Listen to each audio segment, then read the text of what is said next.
moi, je m'appelle Isabelle, je suis la directrice d'Alias Entrepreneur. Je peux peut-être faire un petit topo sur ce que fait Alias. Donc, Alias a été démarré par Serge Beauchemin, qui est l'ancien dragon. Le but au départ d'Alias, c'était vraiment de répondre aux questions des entrepreneurs parce que Serge, il se rendait compte que, bon, il recevait beaucoup, beaucoup de questions quand il a terminé les dragons. Puis c'était souvent les mêmes questions que tout le monde se posait. Donc, Alias Entrepreneur, ben, c'est pour venir aider autant, exemple, Serge qui a un garage, une personne qui a un salon de coiffure, qui des fois ont moins accès à des sujets de l'entrepreneuriat, ben c'est aux autres aussi sont des entrepreneurs et le but, c'est d'offrir de la formation facile, rapide pour consommer aussi, pour aider les solopreneurs de partout au Québec. Maintenant, on est rendu à un OBNL, donc la mission, c'est de favoriser, oui, la formation comme vous avez aujourd'hui, mais aussi de briser l'isolement. Donc, de faire des activités de réseautage, d'avoir des bistrots comme ça aussi, de se connecter entre nous. Maintenant que vous êtes inscrit à l'événement, ben, vous allez recevoir l'infolette d'Alias à chaque lundi. Fait que Kimberly et moi, on travaille fort pour que vous puissiez avoir du contenu pour vous motiver, vous stimuler, répondre à des questions, vous amener des réflexions aussi. Donc, le but, là, c'est de vous soutenir au travers de vos activités, puis comme entrepreneur aussi. Puis, ben, ce midi, c'est un peu dans cette lignée-là. On a la chance cette année d'avoir la Promutuelle comme partenaire avec Alias. Là. C'est allé de soi quand je les ai approchés. Nos valeurs étaient très communes, s'adressent à une communauté qui est très similaire à la nôtre. Et la chance qu'on a aujourd'hui, ben, c'est qu'on a Chantal Chouinard qui est présente. Valérie ne peut pas, elle a un petit souci le personnel ne pouvait pas être là. Fait que Chantal prend le rôle seul ce midi avec moi. Puis Chantal va venir nous parler, en fait, oui, des assurances. C'est sûr que la Promutuelle offre une gamme d'assurances. Vous allez peut-être avoir des questions que ça va être peut-être moins dans ce qu'ils font au quotidien. Donc, Chantal, son rôle, c'est de donner le meilleur des réponses à tout le monde, mais c'est vrai que des fois, on ne sache pas. Donc, si jamais vous avez une question et qu'on ne sait pas, on a convenu qu'en fait, on vous retournerait dans le courriel de suivi de la rencontre les réponses là, que vous pourriez avoir besoin si jamais vous avez des questions un peu plus pointues. Mais on a la chance qu'elle vienne quand même nous parler d'assurance en général à titre d'experte, puis pas nécessairement juste pour faire la promotion de la promutuelle, mais répondre vraiment à vos questions en général sur ce qui concerne l'assurance d'entreprise, parce que c'est important, puis parce que des fois, on entend toutes sortes de choses, il y a des mythes, il y a des fausses croyances, donc vraiment de démystifier tout ça, de savoir comment être bien assuré, autant dans une croissance ou des fois dans des temps plus difficiles où il faut prendre des décisions, bien, comment on s'assure quand même s'il faut diminuer nos assurances, d'être bien protégés quand même dans nos activités quotidiennes. Donc, sans plus tarder, j'ai envie de te céder la parole, Chantal. Donc, bonjour tout le monde. Ça me fait plaisir d'être avec vous ce midi pour vous parler d'assurance. Je vais également vous présenter un peu la Promutuelle. Moi, ça fait 24 ans que je travaille en assurance, dont 23 ans chez Promutuelle Assurance en assurance agricole et entreprise. Je suis également diplômée de l'Institut d'assurance du Canada. Je suis fellow de l'Institut d'assurance du Canada depuis 2009. Donc, il me fait vraiment plaisir de partager mon expertise avec vous ce midi. Bien, merci, Chantal. Puis, est-ce que puis là, vous allez voir, on va faire un peu questions-réponses parce que vous aviez, quand vous êtes inscrit, besoin de poser des questions, adresser des questions à nous. Fait qu'on a parti un peu la rencontre sous ce principe-là. Si jamais vous voyez qu'il y a des questions qui ne sont pas adressées, vous pouvez les écrire dans le chat, on va vérifier. Puis en cours de route, je me chargerai peut-être de les poser ou on ira à la fin. Donc, n'hésitez pas, le chat vous appartient. Là, allez vous présenter, mais si vous avez des questions pour nous, passez par là, puis on va s'en occuper. Donc, Chantal, ben, est-ce que tu peux nous parler un petit peu ben, de c'est qui Promutuelle Assurance, en fait? Donc, Promutuelle, dans le fond, c'est une société qui est à l'origine du groupe Promutuelle, est issue de valeurs de coopération, de solidarité. Cette entreprise-là a vu le jour, dans le fond, avec l'initiative d'agriculteurs de prime abord dans la région d'Huntington en 1852. Aujourd'hui, on assure plus de 766 000 membres assurés partout au Québec et au Nouveau-Brunswick. On assure, entre autres, 60 000 entreprises. Promutuelle aussi a des points de service, environ 80 points de service un petit peu partout au Québec. Puis, chez Promutuelle, on distingue vraiment de l'assurance entreprise, l'assurance agricole. Si on fait une distinction entre ce qui est l'assurance entreprise, qu'est-ce que est l'assurance agricole, c'est deux secteurs d'activité là, chez nous. OK. Mhm. Et pourquoi est-ce qu'on doit se soustraire à une assurance entreprise? Pourquoi on se voit ce midi, là? Oui. Donc, c'est ça. C'est ça. Une assurance entreprise, c'est vraiment pour bien protéger vos actifs, hein, que ce soit autant votre entreprise, vos biens, vos revenus, votre voiture qui sert à l'entreprise, les camions, les équipements matériels informatiques, c'est tout le temps et l'énergie, les ressources que vous investissez pour que votre entreprise progresse, que ses résultats, les profits obtenus aussi là, que vous faites. C'est important de bien protéger votre entreprise pour assurer sa croissance. Puis, si des dommages qui surviennent à cause d'un accident, d'un vol, d'un incendie, ben, tu sais, c'est ça, il ne faut pas tout perdre non plus, puis être plus capable de poursuivre ses activités. Donc, c'est pour ça qu'on souscrit une assurance entreprise. Puis est-ce que tu as remarqué des erreurs fréquentes que souvent les personnes qui se lancent en affaires ou qui démarrent, qui ont une nouvelle entreprise font en matière d'assurance? Oui, souvent, tu sais, on entend toutes sortes de choses sur l'assurance, puis c'est ça, toutes sortes de croyances. Des choses qu'on peut entendre de temps en temps, c'est par exemple, est-ce qu'on croit qu'on n'a pas besoin de s'assurer, premièrement? Euh, Avoir juste un objectif en tête, c'est quand on appelle pour avoir une assurance, penser juste à avoir le plus bas prix possible. Euh, Accepter des fois un montant de franchise trop élevé pour nos moyens financiers. On peut aussi sous-estimer certains risques qui peuvent survenir dans nos activités. Pas penser aux semaines qui suivent un sinistre au niveau financier. Par exemple, il n'y a pas juste la perte de nos biens qui est importante. Des fois, c'est les revenus qu'on n'a plus qu'on a plus. Donc, ça aussi, c'est quelque chose qu'on peut assurer. On peut aussi des fois mal estimer la valeur de nos biens, sous-estimer justement là, comment ça peut valoir notre matériel, notre inventaire, notre bâtiment. Ne pas tout dire à son assureur. Ça, c'est quelque chose qui est. Des fois, les gens ont peur de dire des choses à leur assureur parce qu'ils ont peur de payer trop cher ou que ça. C'est ça. Mais c'est vraiment important de bien dire les bonnes informations. Puis aussi, ben, une autre erreur, c'est d'éparpiller les assurances. C'est d'avoir des assurances auto à un endroit, l'assurance pour le bien autre endroit. Donc, tu sais, l'assurance entreprise, c'est vraiment indispensable pour protéger vos actifs puis vous permettre vraiment de poursuivre votre croissance au-delà des obstacles et des sinistres qui peuvent être engendrés. Mm. OK. Puis dans un des mythes, tu nous disais, tu sais, il y en a qui peuvent croire qu'ils n'ont pas besoin d'assurance entreprise pour diverses raisons. Des fois, c'est parce qu'ils travaillent de leur sous-sol pour l'instant, puis ils se disent, ah non, je n'ai pas besoin. Mais c'est Mm. quand qu'il faut souscrire à une assurance, en fait? Ouais. Dans le fond, dès sa création, dès qu'on a un projet d'entreprise, tu sais, c'est bien de tout de suite appeler, de vérifier parce que des fois, ça peut nous ralentir dans nos démarches de débuter nos activités, de ne pas avoir appelé notre assureur. Donc, dès la création de notre entreprise, la création de notre projet, c'est important, tu sais, de vérifier. Donc, vous pouvez consacrer tous vos efforts au succès de votre entreprise, à votre projet, sans vous soucier des risques qui planent sur vos activités puis vos revenus. On se rappelle que détenir une assurance peut être un critère essentiel aussi imposé par la banque afin de vous octroyer un prêt pour la mise sur pied de votre entreprise.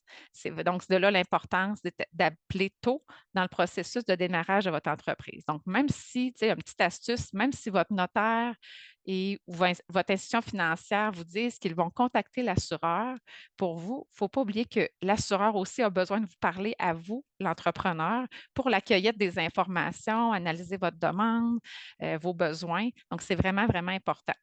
Parce que si, de la même façon que si dans votre plan de départ, il y a des changements, vos activités évoluent, il est toujours possible là, de changer les couvertures aussi, de revoir l'assurance à n'importe quel moment de l'année. Fait que c'est ça. Fait que c'est vraiment important de, de se prendre d'avance, d'appeler très tôt là, notre assureur pour faire là, l'évaluation de nos besoins. Ça devient un peu comme un notre comptable qui est un allié, notre assureur aussi. Si l'entreprise croît, si les activités changent, c'est important d'être tenir au courant. C'est ce que j'entends Oui, aussi. oui, oui, exact. Puis je te parlais tantôt, tu sais, parce que je l'ai entendu souvent, tu sais, il y a des gens tu sais, qui se disent, ben mon assurance habitation, par exemple, ça va être correct. Tu sais. Pourquoi est-ce que ça ne suffit pas pour couvrir quelqu'un qui offrirait, par exemple, des services à domicile? Mhm. Ben, c'est ça. Dans le fond, quand on travaille de la maison comme travailleur autonome, ben, il ne faut pas penser que notre assurance habitation va nous protéger nécessairement. L'assurance habitation, elle vise à protéger notre vie privée à la base elles ne visent pas à couvrir nos activités professionnelles, même si elles sont exercées là, de notre appartement, de notre condo, de notre maison, là, ça ne couvre pas tout. La couverture, notamment pour nos biens à usage professionnel sur notre contrat d'assurance habitation, est souvent très limitée. C'est par exemple, il peut y avoir un montant. Souvent, il y a des limitations. Par exemple, vos biens à usage professionnel peuvent être limités, par exemple, à 3 000 maximum sur votre assurance habitation. Fait que souvent, ça dépasse, c'est au-delà de ça, la valeur de l'ensemble de vos biens. Puis, il faut penser au matériel informatique, votre ameublement peut rentrer là-dedans, tous les instruments de travail qui sont à usage professionnel. Donc, constaterez assez rapidement que la limite là, de votre contrat d'assurance habitation souvent est trop basse pour vos besoins réels.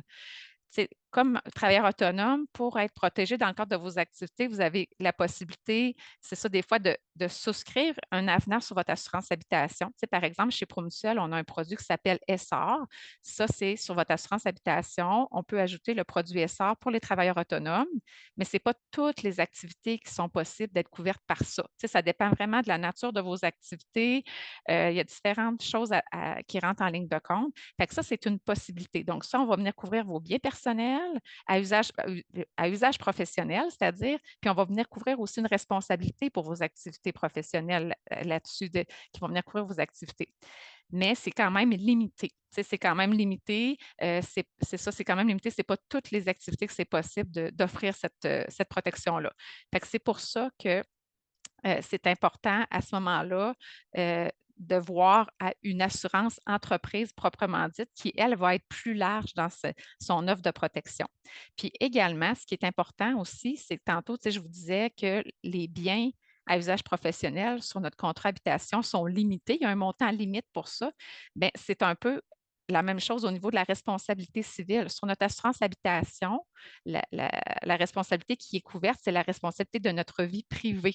Je vais prendre un café chez vous cet après-midi pour aller jaser de tout et de rien. Ça, c'est ma vie privée. Mais je vais chez vous cet après-midi pour aller porter des documents parce que vous êtes mon comptable, aller voir ma coiffeuse pour mon rendez-vous. Si je tombe dans les marches qui sont glacées, ce n'est pas ma vie privée, ça, là, c'est vraiment au niveau professionnel. Puis ça, la responsabilité civile de notre assurance habitation ne couvre pas ça. Fait que, par exemple, on dit aussi, un client qui se blesse en utilisant un de vos produits, vous faites une publicité qui met une entreprise dans l'embarras, ben, c'est des choses qui ne sont pas couvertes par l'assurance habitation de base. Ça prend le petit avenant de plus là, sur l'assurance habitation qui vient englober nos activités professionnelles ou de prendre une assurance là, vraiment entreprise là, à part qui est importante. Fait que dans le fond, c'est ça. Ce qui est important de retenir, là, c'est que dans l'éventualité de dommages causés à vos biens professionnels, vous devez savoir différencier la différence entre l'assurance habitation et l'assurance entreprise peut vous offrir. Parce que le rempart le plus complet que vous pouvez avoir, c'est l'assurance entreprise qui offre des protections vraiment plus élargies, qui peut répondre plus à vos attentes selon vos activités. Donc, c'est important d'en discuter avec votre représentant d'assurance de manière franche, claire, de vraiment dire la nature de vos activités. Puis c'est grâce à cette belle collaboration-là que vous allez pouvoir être bien protégé puis payer pour les bonnes choses également. Mm. Intéressant, merci. Puis pour les gens qui débutent peut-être dans ça, qui démarrent en affaires ou qui réfléchissent, ou même pour tout le monde, là, même pour moi-même, Mhm. les principaux produits d'assurance entreprise, parce que là, on a la responsabilité civile, et j'imagine il y a peut-être la voiture, il y a des choses qui Ouais. existent, là, donc quels sont les différents services qu'on peut avoir? Ouais. Dans le fond, en assurance entreprise, c'est ça, il est important de connaître son entreprise, de répondre honnêtement à son représentant dans le but qu'il puisse vous exposer les risques les risques et vous offrir les protections adéquates à vos besoins. Avec vos réponses, votre représentant peut cerner vos besoins. Donc, ce qu'il y a comme produit en assurance des entreprises, on a l'assurance des biens. L'assurance des biens, ça, c'est notre bâtiment, le matériel, notre inventaire, puis il y a différents avenants également. C'est l'assurance de vos biens. Dans le fond, ça, c'est un incontournable pour assurer la pérennité de votre entreprise. Imaginez-vous qu'un incendie survient puis vous perdez votre immeuble, votre matériel, votre inventaire. ben, on pourrait venir ici comparer là, le produit d'assurance bien à votre voiture. Hein. Tu sais, par exemple, si vous faites voler votre voiture, vous ne pourrez plus vous déplacer dans vos activités quotidiennes. Donc, heureusement, c'est l'assurance des entreprises est là pour vous aider dans votre gestion et vous protéger de vos activités. Donc, le bien, on parle également de notre bâtiment. Comme on disait tantôt, ça peut être votre immeuble, votre entrepôt, votre bloc appartement, un garage, une remise. C'est ce qui fait partie. Toutes les structures qui y sont attachées également, les aménagements extérieurs, ça fait partie du bâtiment. Le matériel, ça, c'est vos outils de travail, dans le fond. On parle autant du mobilier que l'ameublement, des étagères, de la machinerie, des outils, l'équipement informatique. Ça, c'est ce qu'on appelle le matériel. Si vous êtes locataire à un endroit, ben, ce qui rentre dans le matériel, c'est aussi les améliorations locatives, toutes les améliorations que vous allez avoir apportées à votre local, que ce soit le revêtement de plancher, que vous avez installé des nouveaux luminaires, que vous avez fait un beau mur de briques dans votre local. Tout ça, ce sont des choses qui rentrent dans le matériel que vous pouvez couvrir, être protégé par là. Il y a aussi votre marchandise, votre inventaire qui peut être assuré en bien. Puis, il y a différents avenants aussi qu'on peut ajouter qui viennent compléter l'assurance, que ce soit des refoulements d'égouts, que ce soit les tremblements de terre. C'est des choses qui peuvent venir se coller à votre contrat, qui peuvent venir protéger là, également vos biens. Donc, ça, c'est vraiment la section qu'on va dire bien. On peut protéger aussi pour les délits. Les délits, tu sais, c'est des fois, on entend ça, c'est le vol d'argent, c'est ça, les détournements de biens par les employés, la destruction, la disparition frauduleuse de certains biens, quand vous allez faire les dépôts également, tout ça, d'être protégé pour ça. Donc, ça, c'est quelque chose aussi qui peut s'assurer. Puis, il y a aussi les bris des équipements. Ça, c'est toutes des choses là, qui rentrent là, dans ce qu'on appelle la section, dans la section biens. Les bris des équipements, on voit ça, tu sais, chez Promutuel, on les ajoute, là, eux, sur tous les contrats. Assurance entreprise où il y a des biens d'assurer, le bris d'équipement fait partie de ça parce que le contrat d'assurance, lui, va vous couvrir pour l'incendie, le vol, différents risques comme ça. Puis l'assurance du bris des équipements, lui, va venir vous protéger si, pour tout ce qui est, comment on dit, l'explosion de chaudière, tu sais, les arcs électriques, les bris mécaniques, donc tout ce qui fonctionne sous pression de façon électronique ou électrique, qui peut subir un bris qui n'est pas dû au mal entretien ou à l'usure de l'équipement. C'est une autre chose qui peut s'assurer également. C'est vraiment ça, ça fait partie de notre assurance entreprise. Une autre partie aussi qui est importante, que des fois les gens vont négliger, c'est l'assurance sur les pertes de revenus. On va vouloir assurer notre bâtiment, nos équipements, notre inventaire, mais tu sais, la perte de revenus, c'est quand même quelque chose qui est des fois négligé, mais qui ne devrait pas l'être parce que, dans un sens, c'est l'assurance vie de l'entreprise. C'est ce qui permet à une entreprise de garder une entrée d'argent qui est nécessaire au fonctionnement de l'entreprise pour continuer, pour poursuivre ses activités. La perte de revenus, elle s'étend de la perte d'un contrat, la location de local, les salaires. C'est grâce à cette protection-là que vous pouvez survivre suite à un sinistre et reprendre vos activités. Donc, il y a différents types de pertes de revenus. On a les pertes d'exploitation, les pertes réelles subies, les pertes de bénéfices. C'est en discutant vraiment avec votre représentant que vous allez cibler le bon produit pour vos besoins. Par exemple, tu sais, ça va venir couvrir, tu sais, vous savez, des fois, vous pouvez avoir, tu sais, par exemple, vous avez votre restaurant brûle, vous êtes dans l'obligation de fermer pendant plusieurs mois, le temps que votre assureur remette sur pied l'entreprise, fasse la rénovation, tout ça. Vous avez un chef tu sais, votre chef cuisinier, il est important pour vous dans votre entreprise, vous ne voulez pas le perdre, ben, c'est en ayant une bonne protection pour, par exemple, la perte réelle subie, ben, vous allez pouvoir là, inclure le salaire là, dans la perte de revenus que vous allez subir, puis être indemnisé pour ça là, suite au sinistre. Là. Ça va payer le bâtiment, le matériel, tout ça, mais en plus, venir payer votre perte de revenus pour pouvoir continuer vos activités après, puis ne pas perdre vos employés clés, par exemple. Fait que, tu sais, c'est vraiment temps avec votre représentant qui vous allez pouvoir en discuter puis bien évaluer votre besoin à ce niveau-là. Mais c'est vraiment une protection qui est intéressante. Puis des fois, les gens la négligent là, tu sais, dans leur choix là, de protection. Mm. J'ai quelqu'un dans le chat qui demandait est-ce qu'on peut seulement acheter une assurance pour le revenu? Tu sais, est-ce que ça se fait juste ça ou Non, non, dans le fond, tu sais, ben, c'est ça, au niveau de c'est ça, pour que la perte de revenus soit couverte, il faut qu'il y ait un bien de couvert. Tu sais, par exemple, si j'assure pas de bâtiment ni de matériel, ben, on ne peut pas avoir juste la perte de revenus. Tu sais, il faut que ça découle d'un sinistre couvert. Tu sais, par exemple, faut que votre bâtiment qui passe au feu soit couvert pour que la perte de revenus se débloque. Si je n'ai pas de perte de revenus, si je n'ai pas de bâtiment ou de matériel de couvert, je ne peux pas avoir de perte de revenus. Là, ça ne fonctionne pas. Il faut vraiment qu'il y ait des biens qui soient couverts pour pouvoir avoir cette protection-là à notre contrat. OK, merci. Mm. Euh, Puis je l'ai vécu, moi, comme entrepreneur à l'époque. Tu sais, il y a plusieurs options quand on veut s'assurer. Là. Il y a des courtiers, il y a des compagnies d'assurance directe comme la Promutuelle.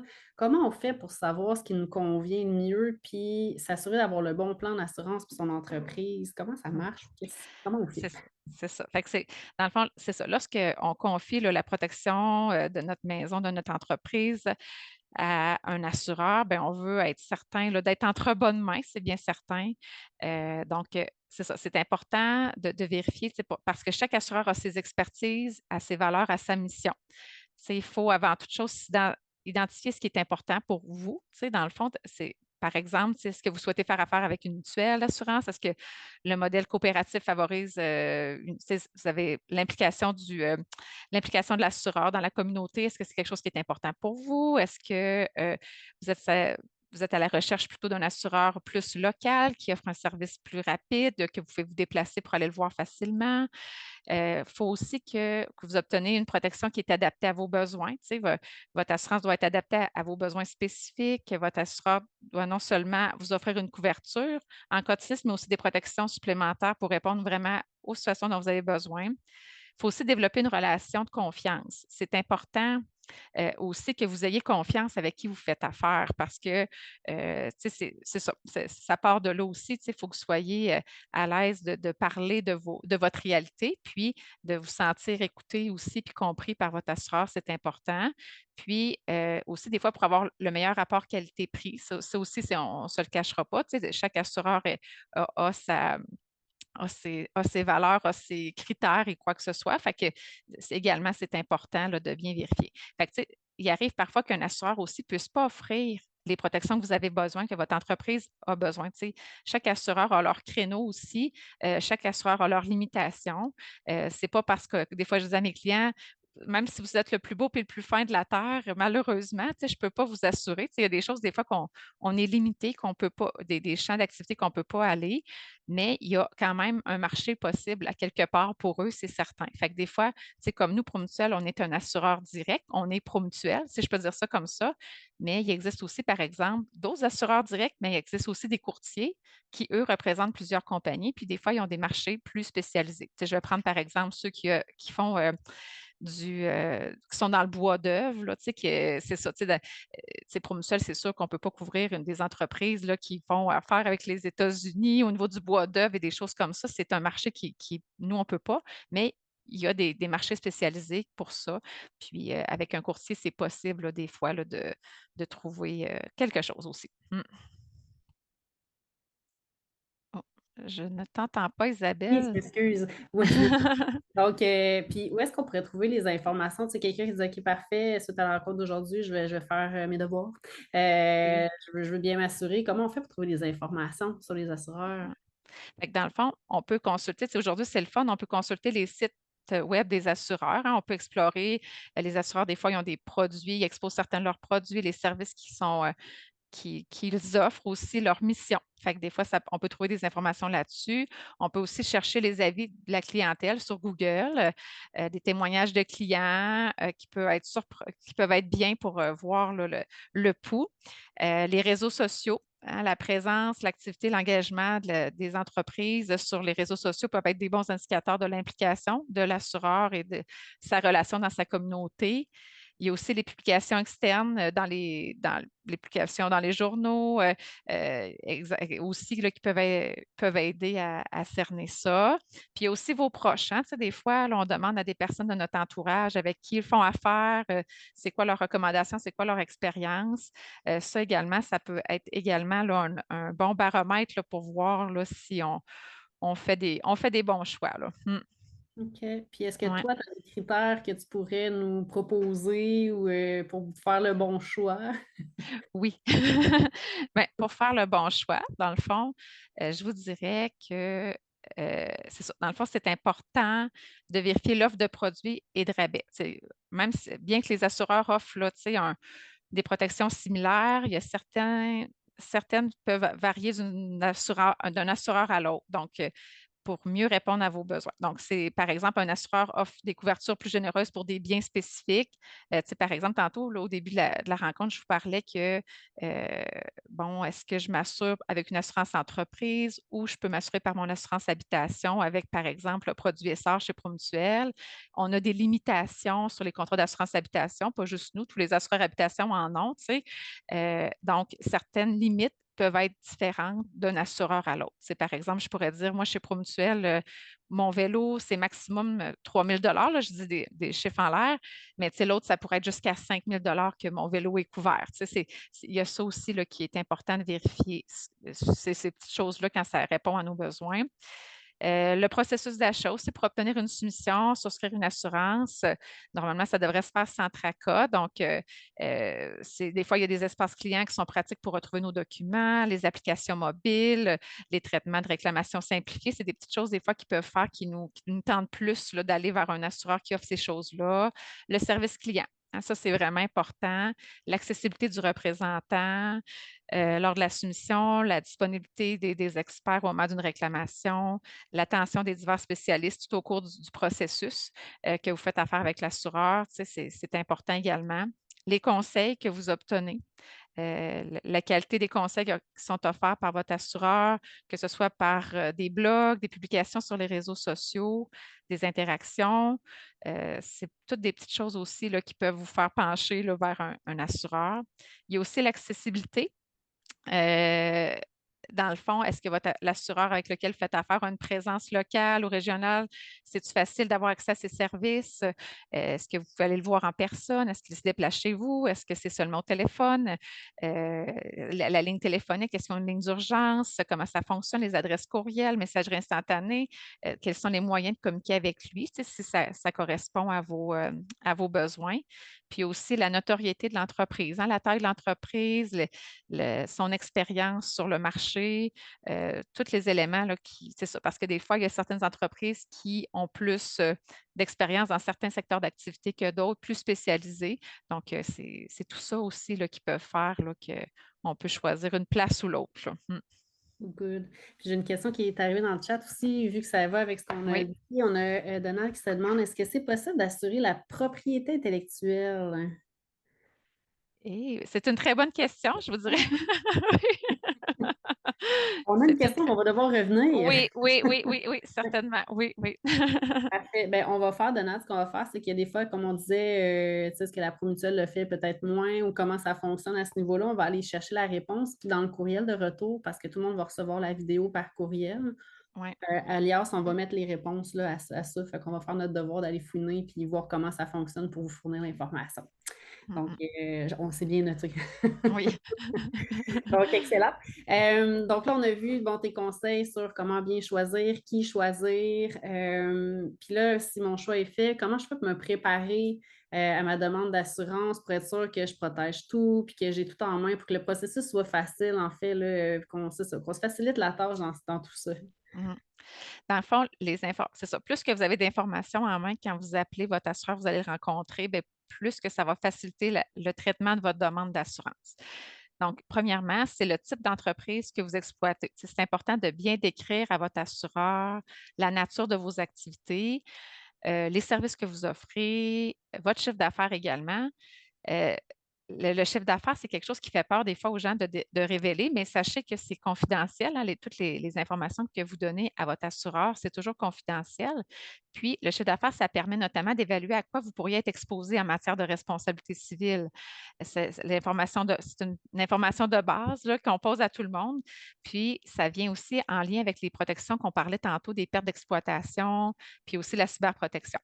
Fait que c'est vraiment, c'est ça. Fait qu'il ne faut pas avoir peur de bien dire notre chiffre d'affaires, peu importe le montant, tu sais, que ce soit qu'on fasse 5 000 par année, 15 000 par année, 500 000 par année, 2 millions, c'est important de le dire parce que souvent l'assureur va notamment euh, décortiquer votre chiffre d'affaires selon vos activités. Par exemple, je fais de la mécanique automobile, OK, mais je vends aussi des pneus, je vends aussi, tu sais, je fais aussi de la réparation. Fait que, tu sais, on va distinguer la réparation des ventes au détail. On distingue vraiment le chiffre d'affaires par activité pour bien cerner vos besoins. Il- Est-ce qu'il y a un minimum assurable? Parce que la question est sortie, là, il n'y a pas de Non, minimum. OK. non, c'est vraiment de savoir vos activités. L'assureur doit savoir vraiment toutes vos activités, qu'elles vous rapportent 15 ou qu'elles vous en rapportent 50 000. C'est ça. On y va vraiment là, avec chacune de vos activités. C'est ce qui est important de savoir. Euh, également, c'est ça, dans vos activités, des fois, il y a certaines activités que vous pouvez faire que c'est plus, c'est plus particulier. Bien, c'est important vraiment de décrire la démarche, votre processus que vous faites. Tu sais, si vous êtes, je vais dire, vous faites de la soudure, bien, c'est important des fois de décrire ce que vous faites avant, ce que vous faites pendant, ce que vous faites après. Tu sais, plus que l'assureur en sait, bien, on peut mieux cerner vos besoins réels. Il y a aussi la valeur de vos biens à usage professionnel. Quels sont vos biens à usage professionnel? Dans le fond, de bien savoir qu'est-ce que vous avez comme bien pour bien matériel informatique, marchandises, caméras, savoir la valeur de ça, de vous tenir un inventaire. Ça, c'est bien pour avoir vos besoins. Les lieux que vous occupez, est-ce que vous êtes propriétaire? Est-ce que vous êtes locataire? Est-ce que vous vous déplacez chez vos clients? Donc, ça, c'est des choses importantes à savoir. Les caractéristiques des lieux que vous occupez aussi. On va vous demander que vous soyez propriétaire ou pas, les matériaux utilisés pour la construction du bâtiment dans lequel vous vous trouvez, c'est-tu du bois, de la brique, de l'aluminium, du béton, l'âge du bâtiment, les dimensions du bâtiment. Si c'est un local que vous occupez, bien, savoir, c'est ça, qu'est-ce qu'il y a dans ce bâtiment-là, dans cet immeuble-là? Est-ce qu'il y a il y a un restaurant, il y a des appartements, tu sais, qu'est-ce qu'il y a dans le bâtiment? Le système de chauffage qui est utilisé aussi, hein, que ce soit l'électricité, mazout, gaz, c'est important de le savoir. Le coût pour reconstruire votre bâtiment. Donc, si vous êtes propriétaire, c'est juste quand vous êtes propriétaire, celui-là. Donc, inclut les améliorations locatives. C'est ça. Donc, c'est important de savoir la valeur de reconstruction de votre bâtiment. Si vous avez des photos, ça, c'est un atout. C'est vraiment bien de savoir de quoi qu'on parle, de quoi ça a l'air, cette place-là. Tu sais, on demande des fois des photos à l'intérieur de votre local, des photos à l'extérieur du bâtiment, de savoir c'est quoi, ça ressemble à quoi où vous êtes. Il y a aussi le système de protection incendie. Est-ce que c'est giclé? Est-ce que vous avez des systèmes, est-ce qu'il y a des bonnes fontaines proches? Est-ce que les pompiers sont situés à quelle distance de votre lieu? Est-ce qu'il y a des gicleurs? C'est des choses importantes. Votre historique de réclamation. C'est quand vous êtes une nouvelle entreprise, bien là, vous n'avez pas de réclamation antérieure, c'est certain. Mais si vous êtes une entreprise déjà existante, c'est bien de savoir l'historique de vos réclamations, tu sais, de savoir le nombre de réclamations, puis le montant réclamé, tu sais, sur les 5 dernières années, bien souvent qu'on va vérifier ces choses-là. Il y a aussi votre voisinage, parce qu'au niveau de la responsabilité civile, c'est important de savoir c'est qui vos voisins, qu'est-ce qu'ils font, vos voisins, sont à quelle distance vos voisins, tu sais, sont à 20 pieds ou sont à 100 pieds, mais c'est quoi? C'est-tu un bar qui est à côté? C'est-tu des maisons, un garage? Donc, c'est vraiment important de savoir qu'est-ce qui se passe là. Donc, ça l'influence tu sais, c'est ça, ça l'influence des fois la prime, le risque. Dans le fond, l'assureur mesure le risque qui entoure votre bâtiment. Le montant de votre franchise aussi. Hein, tu sais, plus que les montants de franchise, ben, c'est ça, plus qu'on prend une franchise élevée, ben, moins que la prime est haute, mais des fois, c'est pas tant une grosse différence entre les deux. Fait que ça aussi, on peut faire des scénarios, on peut faire des tests avec ça. Puis l'information de crédit. Hein, l'information de crédit, ça fait pas, il y a bien des années que ça existe, mais maintenant, l'assureur peut faire une enquête de crédit pour établir, là, ça rentre dans le coût de votre assurance. Donc, on va vous demander, c'est ça, quand c'est au niveau personnel ou au niveau de l'entreprise, des fois, on peut vérifier vos états financiers. C'est des choses qu'on peut demander parce que le risque financier aussi compte là, dans l'établissement de votre prime d'assurance. Mm. D'accord. Puis j'ai Olivier qui demandait par rapport à notre historique de réclamation, est-ce que les historiques personnels ont un impact sur l'assurance entreprise ou c'est deux choses différentes? Non, c'est deux choses différentes. C'est vraiment, on va prendre vraiment l'assurance au niveau de l'entreprise. Est-ce que vous avez fait c'est ça, on vous demande si vous avez fait des réclamations dans les 5 dernières années au niveau de, c'est ça, s'il est arrivé des incidents, quoi que ce soit. C'est ça, si vous en êtes arrivé au niveau automobile ou au niveau habitation personnelle, bien, ça, on n'a pas besoin de le savoir lorsqu'on parle vraiment de l'assurance entreprise. C'est vraiment en ce qui concerne votre entreprise, là, proprement dit, là. OK. Mm. Puis tu parlais de valeur de reconstruction du bâtiment si on est propriétaire. Ouais, ouais. Comment on évalue ça, le coût de Ouais. reconstruction d'un bâtiment? Oui.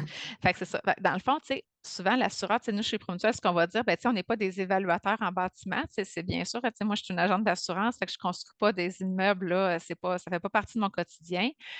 Mais ce qu'on recommande, dans le fond, dans le fond, ce qu'on dit, c'est que le meilleur moyen de savoir si vos montants d'assurance sont suffisants, c'est de faire évaluer par un évaluateur agréé. Tu sais, c'est la meilleure façon de savoir est-ce que nos, c'est ça, c'est le meilleur moyen de savoir. Ce n'est pas l'assureur qui va payer ça, c'est vraiment vous, l'assuré, qui devez payer l'évaluation de vos biens, mais c'est vraiment la meilleure façon de savoir. On peut aussi des fois consulter des fois un entrepreneur en construction, des fois qui peut quand même donner des outils, des guides, hein, tu sais, de savoir, OK, comment ça coûte à reconstruire un bâtiment comme le mien, qui a une structure de bois, qui a une structure d'acier, avec la finition qu'il y a aujourd'hui, comment tu reconstruirais ça. Des fois, ça peut nous donner des petits outils, des petits indices, là. Mais sinon, l'évaluateur agréé, c'est la meilleure façon de savoir si notre bâtiment est bien assuré et tout ça. Aussi, en ce qui concerne nos biens en tant que tels, là, tu sais, les outils, le matériel, tout ça, mais c'est bien de tenir un inventaire aussi de ce qu'on a. Tu sais, par exemple, si on est un entrepreneur en déneigement, ben, d'avoir justement tu sais, le listing de tous nos camions, de tous nos équipements et de faire un suivi de ça, de ce qui est de la valeur de chacun. Fait que quand on appelle notre assureur pour savoir bon, mais j'ai changé mon Caterpillar, je ne sais pas quoi. Ben, tu sais, OK, on enlève lui, on rajoute lui, tu sais, on fait un suivi. C'est facile. Même l'assureur, on peut donner cette liste-là à notre assureur, puis il peut suivre le dossier. Fait que c'est vraiment intéressant quand on appelle faire une modification, quoi que ce soit. C'est encore plus facile à suivre. Puis vous, ça vous permet de voir la valeur. Tu sais, dans le fond, le matériel, souvent, c'est assuré en valeur à neuf. Puis, la marchandise, l'inventaire, c'est assuré souvent au coûtant la valeur marchande, hein, tu sais, fait que, tu sais, ça l'aide aussi à déterminer là, euh, la valeur de nos biens. Tu sais, si je rachète mon ordinateur, il me coûterait 5 000 aujourd'hui. Bon, mais c'est 5 000 que je dois considérer pour ça. Si je rachète mon bureau, bien, lui, mon bureau aujourd'hui, si je le rachète, même si il y a 10 ans, il me coûterait 1 500, bien, c'est ça qu'on doit tenir compte là, dans le fond là, pour mettre le bon montant à notre contrat. Mm. D'accord, Mm. merci. Puis, pour les entrepreneurs qui commencent à utiliser leur voiture personnelle pour des fins professionnelles, aller rencontrer des clients, livrer certaines choses, peu importe, c'est quoi les règles et les options disponibles pour être couverts correctement? C'est bien ça, parce que c'est ça, des fois, quand on commence, ben, tu sais, on n'achète pas nécessairement une voiture au nom de notre entreprise, mais peu importe. Tu sais, ce qui est important c'est de déclarer à notre assureur l'utilisation qu'on fait de notre véhicule. Donc, on appelle notre assureur, on dit on a commencé une entreprise, telle activité. Donc, la voiture qui est immatriculée aujourd'hui au nom de Chantal Chouinard, ben, tu sais, elle peut être utilisée dans le cadre des activités de l'entreprise. Donc, c'est vraiment de dire vraiment le kilométrage qu'ils ont fait pour l'entreprise. Tu sais, aujourd'hui, tu sais, moi, normalement, je fais 25 000 kilomètres par année. J'en fais 10 000 pour aller voir mes clients, pour me déplacer dans le cadre des activités de mon entreprise. On doit le dire à notre assureur. Est-ce qu'on transporte de la marchandise? Est-ce qu'on fait du transport pour d'autres? Bien, c'est important aussi de le dire à notre assureur. Et ben, c'est ça. Dans le fond, la liste de nos sinistres, ben, c'est ça. Tu sais, en automobile, on déclare les sinistres qu'on a eu en automobile, c'est comme conducteur. Et pour l'entreprise, ça, c'est vraiment, on déclare les activités de l'entreprise, tantôt comme on parlait. Fait que là, en automobile, en tant que conducteur, est-ce que j'ai fait des réclamations? On déclare aussi nos conducteurs, parce que des fois, on peut avoir quelqu'un qui travaille pour nous, qui va faire les commissions ou qui va aller voir de la livraison, faire de la livraison pour nous. Donc, c'est important aussi de déclarer les conducteurs. Fait que même si la voiture est immatriculée à notre nom personnel, c'est important de dire qui la conduit, qu'est-ce qu'on fait avec, combien de kilométrage on fait par année. C'est des choses qui sont vraiment importantes là, de déclarer. Fait qu'on peut l'utiliser personnellement aussi, notre voiture, mais on fait la distinction là, entre l'utilisation affaires et l'utilisation personnelle également. Mm. Ouais, effectivement, c'est important. Parce que dans le fond, c'est ça, c'est que si on fait une fausse déclaration à notre assureur, qu'on ne déclare pas ça, on pourrait ne pas être indemnisé du tout en cas de réclamation. Fait que ça, c'est vraiment, c'est un peu plus triste là, si on n'a pas déclaré les bonnes choses à notre assureur. Mm. Effectivement. Puis tantôt, tu nous as parlé brièvement tu sais, de la responsabilité civile, ce qui n'est pas nécessairement couvert dans l'assurance habitation parce que c'est notre vie Ouais. privée. Mhm. Peux-tu nous en parler un petit peu plus de c'est quoi justement cette notion de responsabilité civile? Puis c'est quoi son importance pour les entrepreneurs? Ouais. As-tu des Ben, exemples peut-être à nous oui, fournir pour... ben oui. Fait que la responsabilité civile, c'est quand même un. Tu sais, quand on reçoit notre contrat d'assurance entreprise, la responsabilité civile, c'est bien épais le nombre de feuilles qui comportent l'assurance responsabilité civile, là. Mais je vous lirai pas toutes les pages que ça comprend, mais dans le fond, ce qui est important de savoir, c'est que la responsabilité civile, on n'émet aucun contrat sans responsabilité civile. Ça prend ça. C'est la première chose. C'est la chose que ça vous prend absolument, c'est la responsabilité civile. Je vous dirais, là, c'est la première chose qui est importante. Donc, elle protège l'entreprise, son patrimoine contre les conséquences financières pour des dommages corporels, matériels, moraux causés à des tiers. Elle couvre les frais de défense, les frais d'indemnisation des dommages et intérêts. Donc, c'est pour ça que c'est vraiment important de bien déclarer les activités de notre entreprise à notre assureur pour être protégé, pour qu'il vous assure votre défense en cas de réclamation.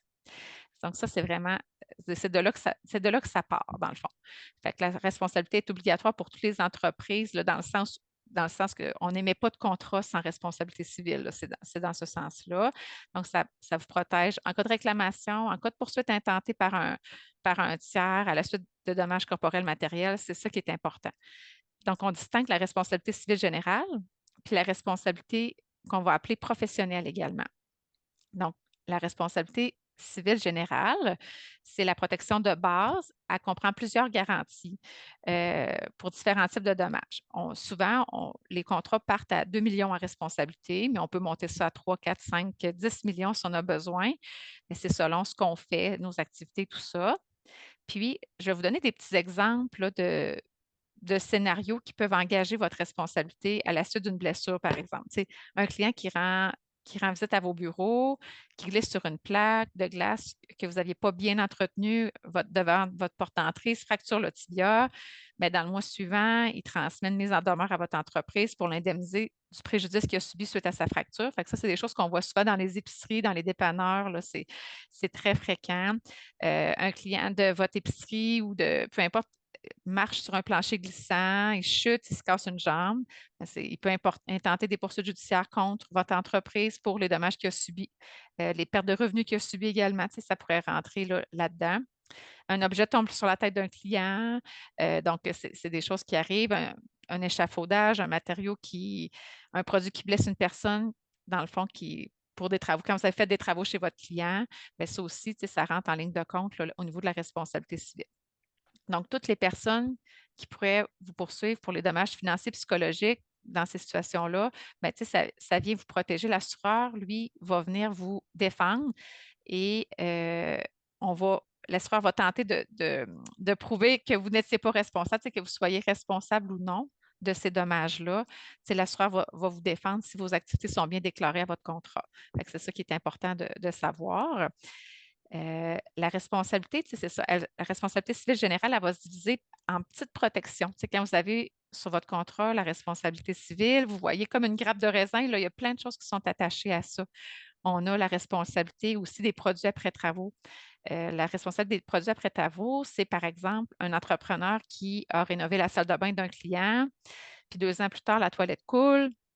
Mais il est établi là, que c'est dû à la mauvaise installation de la toilette que le pourquoi des dommages. Donc, le client peut alors intenter une poursuite pour les travaux mal faits à l'entrepreneur. Donc, même si vous avez fermé votre entreprise, il est vraiment important de conserver votre police d'assurance entreprise pour encore quelques années afin d'être couvert pour ce genre de dommages-là, par exemple, en ce qui concerne un entrepreneur en construction.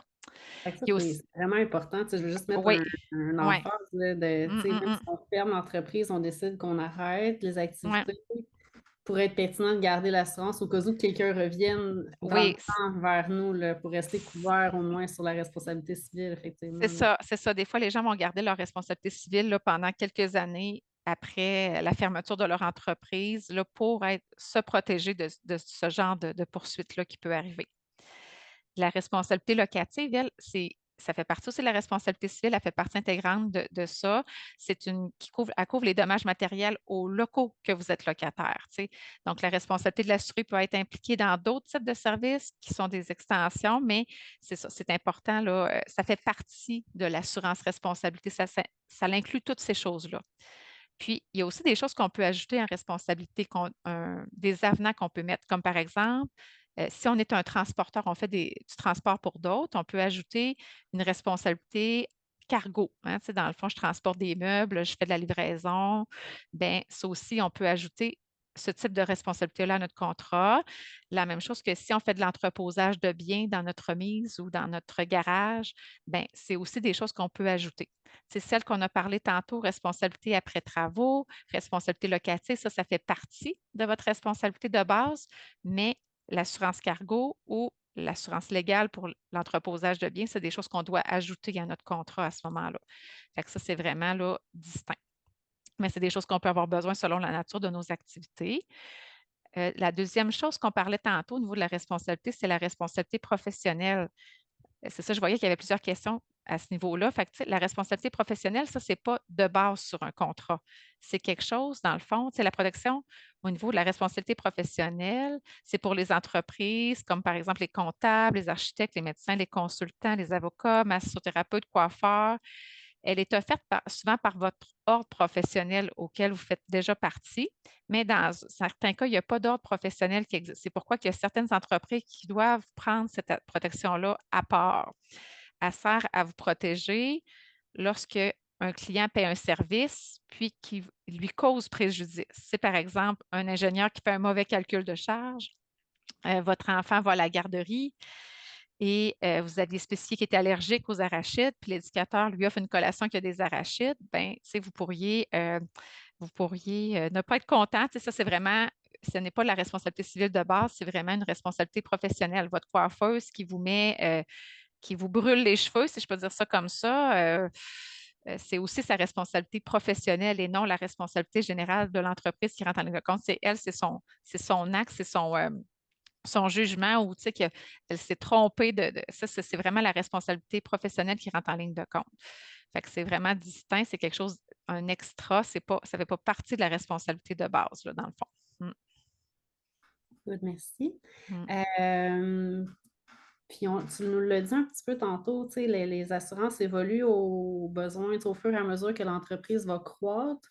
Tu nous disais que tu sais, c'est important de tenir notre assureur informé, mais c'est quand et comment, tu sais, on revoit notre plan d'assurance pour l'entreprise. Est-ce que c'est chaque année? Est-ce que mm. c'est l'assureur qui va nous donner un coup de fil? Comment ça marche?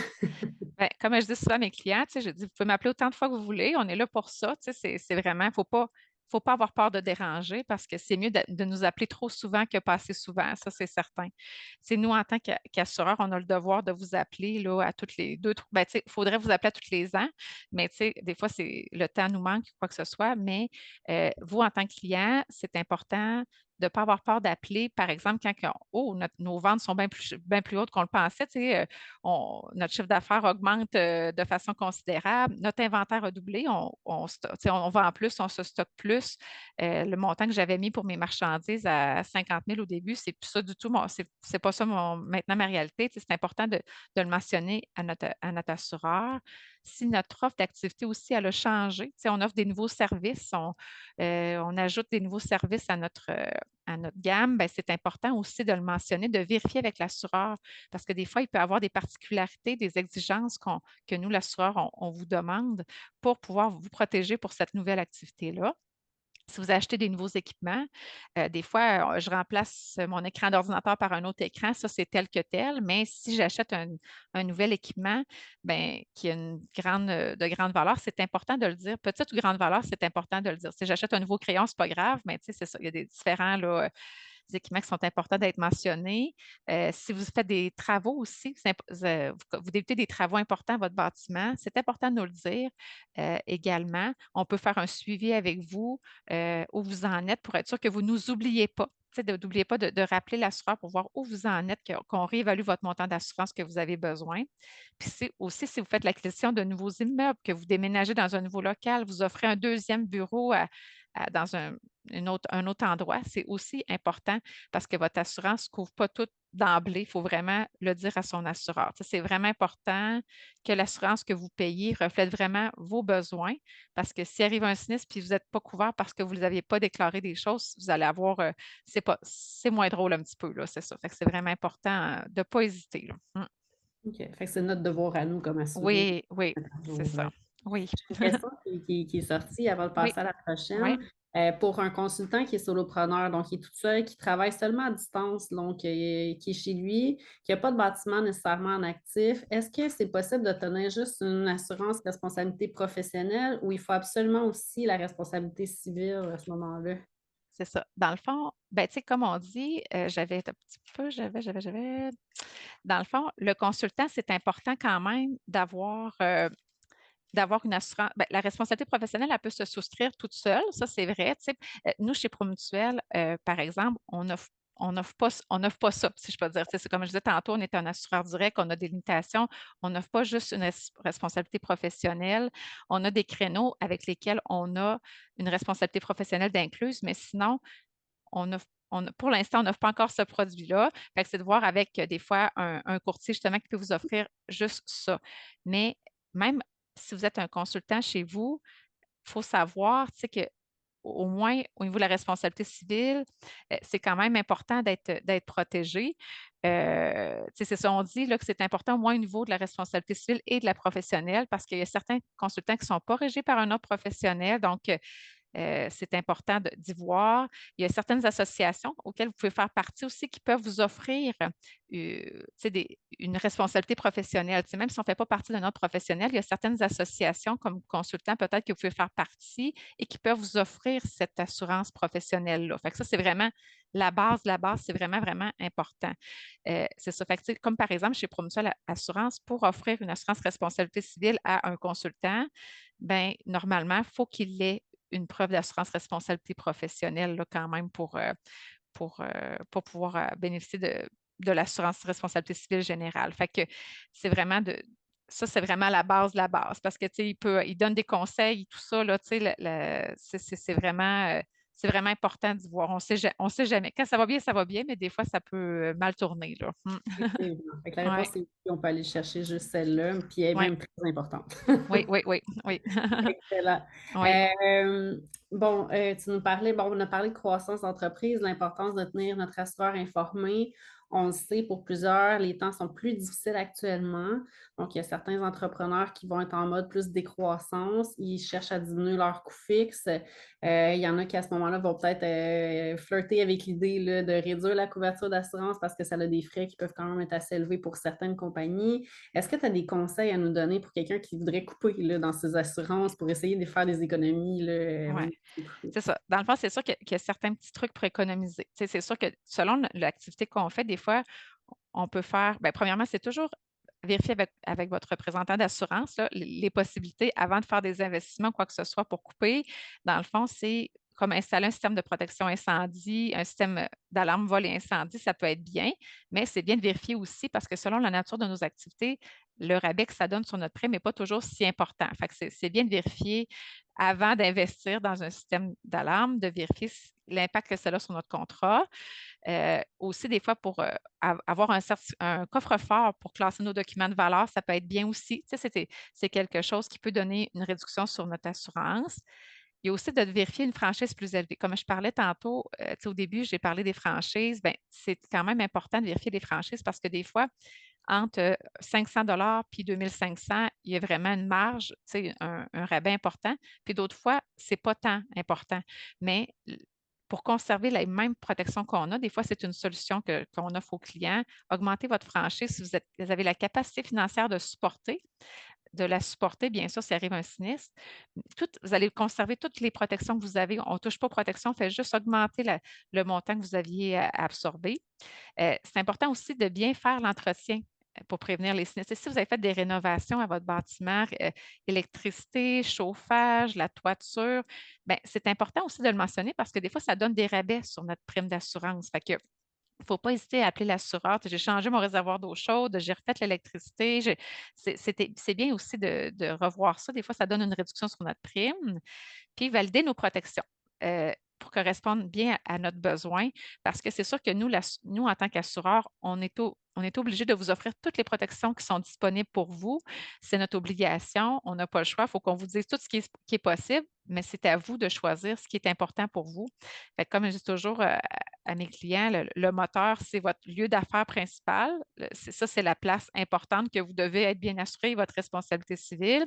Mais si vous avez d'autres à côté, mais c'est de voir l'importance qu'ils ont pour le fonctionnement de votre entreprise. Qu'est-ce que j'ai besoin pour que ça marche, mon entreprise? Bien, c'est la question à se poser. C'est quoi que je dois conserver? Là? Qu'est-ce qui est le plus important pour moi?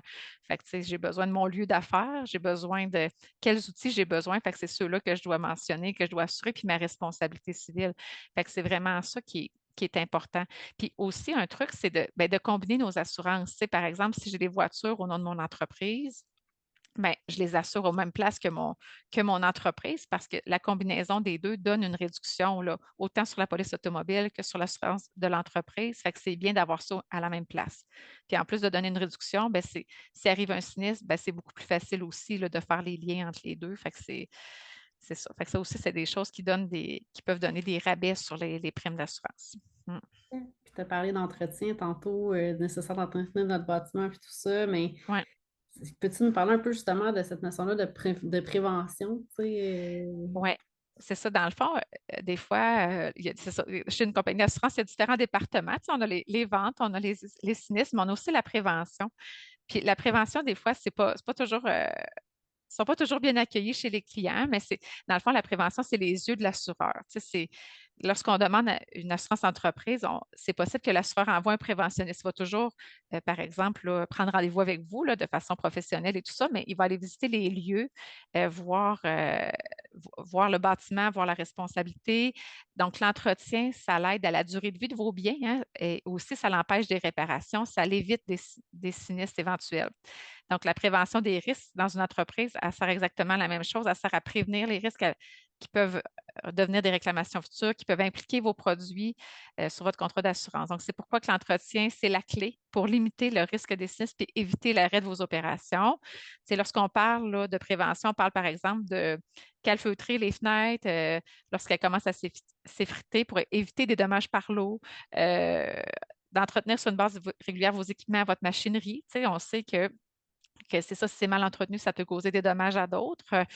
S'assurer que vos réservoirs d'essence, d'huile sont à l'extérieur, qui sont protégés, qui sont encore bons aussi également. Euh, Votre réservoir d'eau chaude, c'est maintenant, souvent, on dit autour de 10 ans maximum pour un réservoir d'eau chaude. Ben, dans un immeuble à revenus, un réservoir d'eau chaude, là, l'eau, c'est vraiment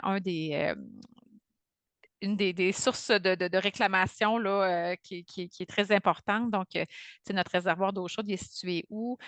S'il se met à couler puis qu'il est situé au deuxième étage, là, tout en bas va tout y passer. Fait que c'est important aussi là, d'y voir.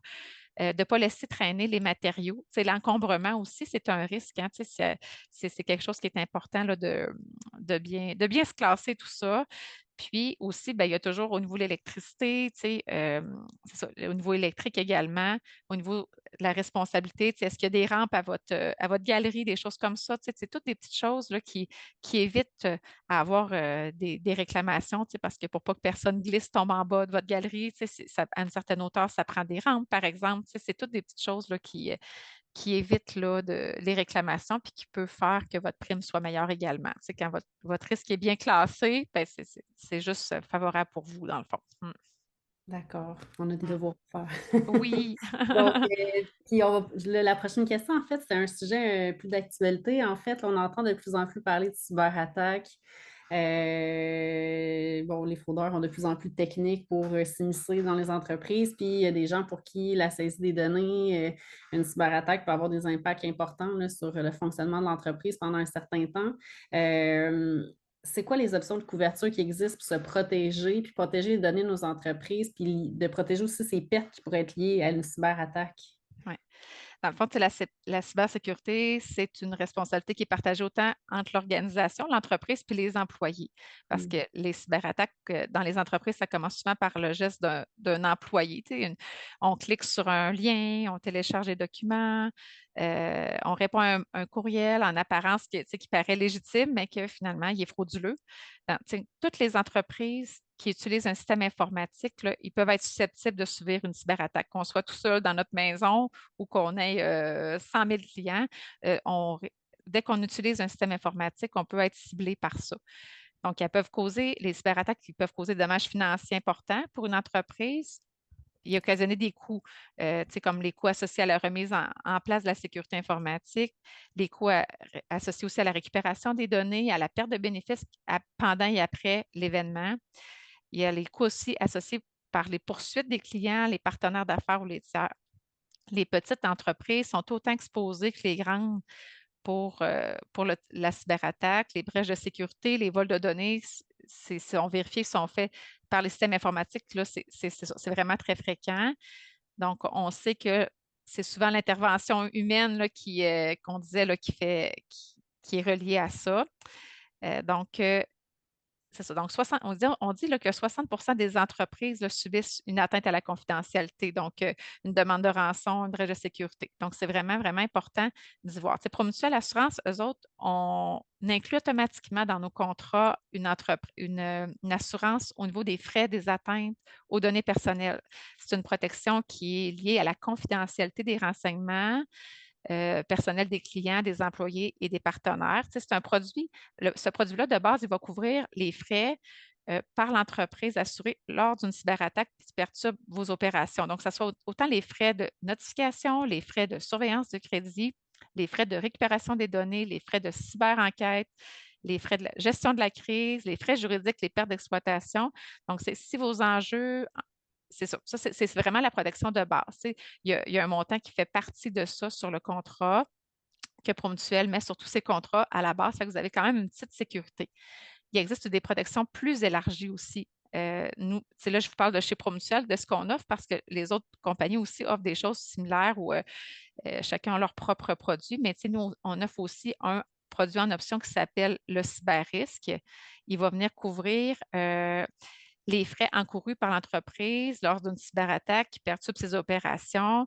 Donc, on va plus large. On peut offrir les pertes d'exploitation, on peut offrir les pertes de biens numériques, les frais de restauration, de reproduction, les menaces de cyberextorsion, les frais pour contrer les dommages qui sont liés à une menace d'extorsion, de rançon, au niveau de la responsabilité aussi relative aux médias électroniques. Donc, tu sais, il existe là, vraiment une protection de base pour les données, puis une protection plus élargie qui va venir couvrir nos pertes d'exploitation reliées à cette attaque-là, finalement. Tu sais. Fait que ça, c'est sûr que ça a un coût. Ça dépend toujours. Là, on a toujours un questionnaire à faire compléter pour voir si vous êtes éligible à ça, puis combien ça peut vous coûter pour votre entreprise. La prime peut varier selon l'exposition de l'entreprise à ce type d'attaque-là, si je peux dire ça. Là. Hmm. Puis on a mis avec Émilie dans le chat, en fait, je veux juste faire du pouce pour les gens qui sont présents, d'être assurés, puis parce qu'il y a des entreprises pour qui ça vient créer des pertes effectivement d'exploitation, parce que les données ça, il faut donner une rançon, il faut négocier avec eux, ça peut prendre du temps avant de Mm, récupérer mm, et mm. de tomber fonctionnel. On avait fait avec Alias un entretien, un podcast sur justement comment faire face aux crises ou les prévenir, c'est ce genre de crise-là. On en a discuté avec Jean-Luc Dumont, fait qu'on vous a mis le lien si jamais vous voulez pousser plus loin, puis peut-être vous assurer, c'est une excellente chose, mais de prévoir un plan d'action aussi quand ça va arriver pour vous aider à faire face. Des fois, c'est aux médias, à la communauté. Fait que si vous voulez pousser cette réflexion-là un petit peu plus loin, on vous l'a mis dans le chat là, pour que vous puissiez y aller parce qu'au-delà de l'assurance, il y a des choses en prévention qu'on peut faire pour être prêt à Ouais, y faire face ouais. à ce genre de choses-là. Donc, merci. C'est Mm. intéressant et c'est nécessaire. Euh, puis là, exemple, bon, j'ai une cyberattaque ou peu importe, j'ai un dégât d'eau, justement, t'en parlais tantôt, dans mon entreprise ou peu importe. Qu'est-ce que tu nous suggères de faire en cas de réclamation pour faciliter le processus? Parce qu'on est en situation de crise, c'est pas le fun, tu sais. Comment ça marche quand ça arrive? Oui. Donc, ça, c'est là que souvent les gens vont dire c'est là qu'on va voir notre satisfaction auprès de notre assureur quand on fait notre réclamation. C'est là qu'on teste notre contrat d'assurance. Tu sais, c'est-tu bien assuré, tout ça, est-tu bien protégé? Mais dans le fond, l'important, là, c'est de contacter l'assureur rapidement. C'est dès que vous avez subissé un sinistre, vous contactez votre assureur, il va vous dire premièrement la démarche, qu'est-ce que vous devez faire. C'est le rôle de l'expert en sinistre. Dans le fond, l'agent d'assurance peut recevoir votre appel, si je peux dire ça comme ça, mais c'est vraiment l'expert en sinistre qui va prendre en charge votre dossier, qui va vous accompagner tout au long du processus. C'est votre devoir en tant qu'assuré là, de déclarer à l'assureur dès que vous avez connaissance votre sinistre, peu importe que vous ne savez pas d'avance si vous êtes protégé pour ça ou pas, mais vous déclarez ça à votre assureur et lui il va vous guider. Donc, on vous demande de décrire ce qui est arrivé, hein, c'est quoi les circonstances du sinistre. C'est toujours pour déterminer si c'est bien couvert à votre dossier. Qu'est-ce qui est arrivé? Vous décrivez la situation. Selon la nature des dommages, on va vous indiquer la marche à suivre, mais votre collaboration est toujours très importante. Plus que vous collaborez, mieux que ça va aller pour avancer votre demande. Euh, vous pouvez nettoyer vos espaces en cas de dégâts d'eau, par exemple, retirer l'eau infiltrée. Il y a des actions que vous pouvez faire. Vous pouvez prendre des photos aussi. Des fois, l'assureur, quand il arrive, là, des fois, tout le monde est sinistré en même temps, si je peux dire ça comme ça, quand il y a des gros dégâts d'eau, ben, c'est sûr que l'assureur ne peut pas être partout à la fois en même temps, mais vous appelez votre assureur, mais par la suite, vous pouvez commencer à ramasser l'eau. Vous ne regardez pas nécessairement l'eau monter sans rien faire. Vous pouvez prendre des photos, puis par la suite, là, vous pouvez commencer à agir. Si vous devez faire des travaux d'urgence, vous conservez les factures aussi, si c'est possible. Et on demande aussi de ne pas faire de réparation permanente, là, parce que, avant d'avoir parlé à votre assureur, parce que si on ne peut plus voir qu'est-ce qui s'est passé, bien là, c'est difficile aussi là, d'établir là, si c'est recevable ou pas. Donc, vous conservez vos factures, les reçus, tous les frais. Vous assurez aussi votre sécurité des lieux, hein, pour être sûr que ça, par exemple, en cas d'incendie, ben, on ne rentre pas dans le bâtiment avant d'avoir reçu l'autorisation des autorités aussi. En cas de dégâts d'eau, ben, c'est bien de fermer l'alimentation en gaz, en électricité, pour ne pas avoir les pieds dans l'eau puis d'avoir d'autres problèmes moins intéressants aussi, là.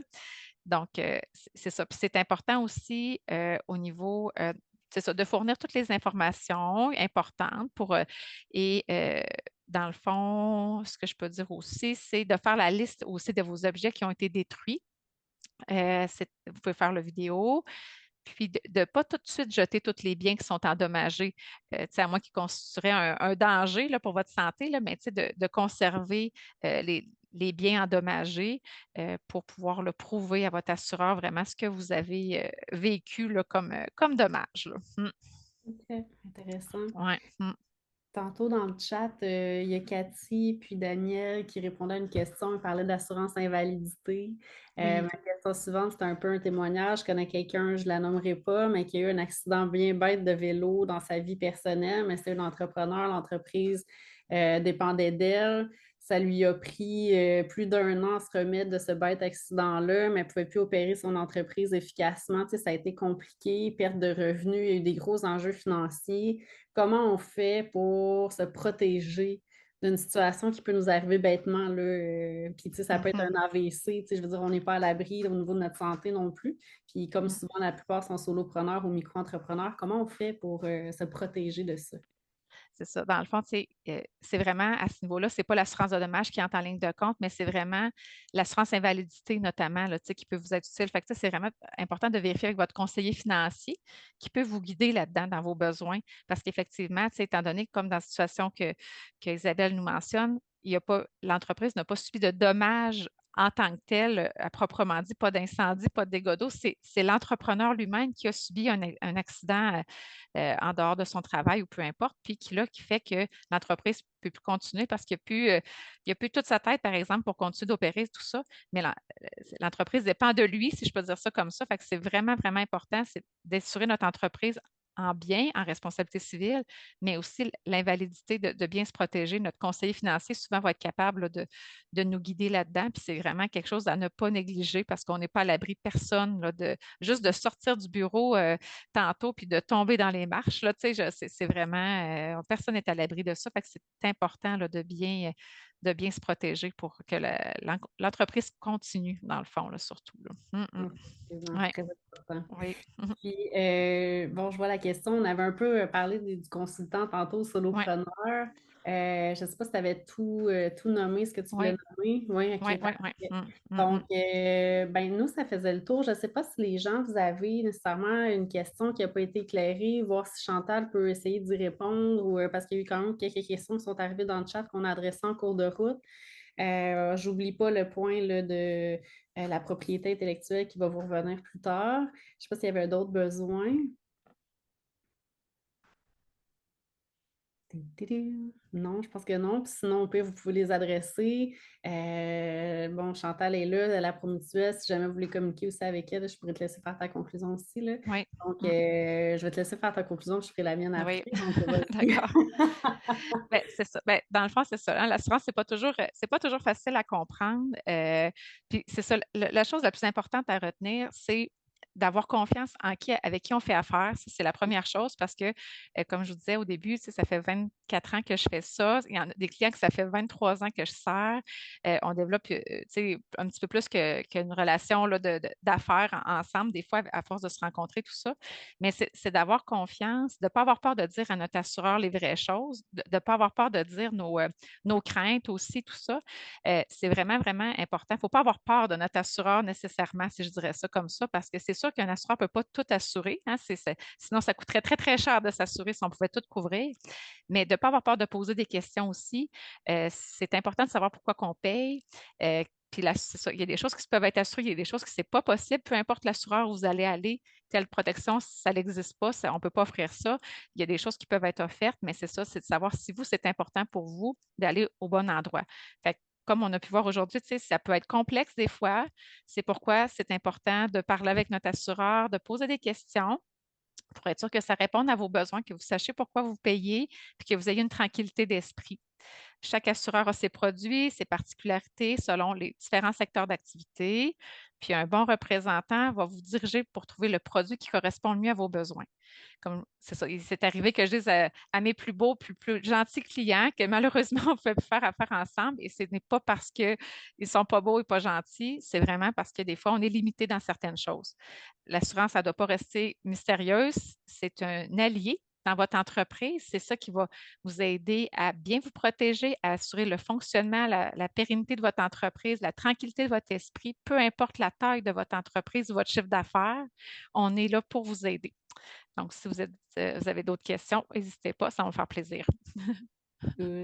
Si vous voulez contacter Chantal aussi, n'hésitez pas non plus. Puis Chantal, bon, on représente la Promutuelle aujourd'hui, des fois sur vos territoires. L'avantage de la Promutuelle, c'est qu'ils sont partout au Québec, ils sont très près de vous. Donc, pour faire le pont vers la personne la plus près de vous si vous avez des questions, j'ai envie de dire ceux qui sont déjà assurés, ben, il est peut-être le temps de prendre le téléphone puis de contacter votre assureur, avoir une petite jase aussi, s'assurer que c'est correct. Bon, Kimmy vient de mettre là, des trucs dans le chat, merci. Donc, n'hésitez pas à prendre le téléphone, ceux qui ne sont pas encore assurés, qui hésitaient ou qui réfléchissent en ce moment, mais je pense que vous avez, grâce à Chantal, là, des bons outils pour passer à l'action, savoir comment faire la démarche, quoi regarder, hein, donc de réfléchir à vos responsabilités civiles, la responsabilité professionnelle. Tu sais, moi, je retiens ça beaucoup, puis aussi l'assurance invalidité. Je pense que C'est des bases que tout le monde doit avoir. Puis au fil de la croissance de votre organisation, bien, vous allez pouvoir greffer des choses. Donc, Chantal, merci vraiment Merci beaucoup beaucoup. pour ta présence ce midi. Donc, nous, on vous envoie par courriel. Vous allez recevoir un sondage prochainement aussi parce qu'on veut savoir est-ce que ça a répondu à vos besoins, est-ce qu'il y a des choses qui ne sont pas encore élucidées, comment vous avez trouvé ça, est-ce qu'il y a d'autres sujets dans votre réalité d'entrepreneur que vous aimeriez qu'on aborde avec Alias. Donc, ce petit sondage-là prend quelques minutes, mais pour nous, ça vaut son pesant d'or. Et vous allez recevoir effectivement dans les prochains jours, on va faire le montage de la présentation, puis on va vous la retourner avec la réponse là, concernant l'assurance sur la propriété intellectuelle. Donc, mais moi, je vous remercie d'avoir été présent. Et puis, si vous voulez pousser plus loin les réflexions, avec Alias, vous allez voir, là, on a différents contenus qui vous sont offerts. Allez fouiller sur le site web. Puis s'il y a quoi que ce soit qu'on peut faire pour vous aider, gênez-vous pas non plus à nous approcher, à lever un petit drapeau, à me voir sur LinkedIn. Ça va me faire plaisir là, d'être là pour vous. Donc, ben, merci à tous. Je vous souhaite une très belle semaine.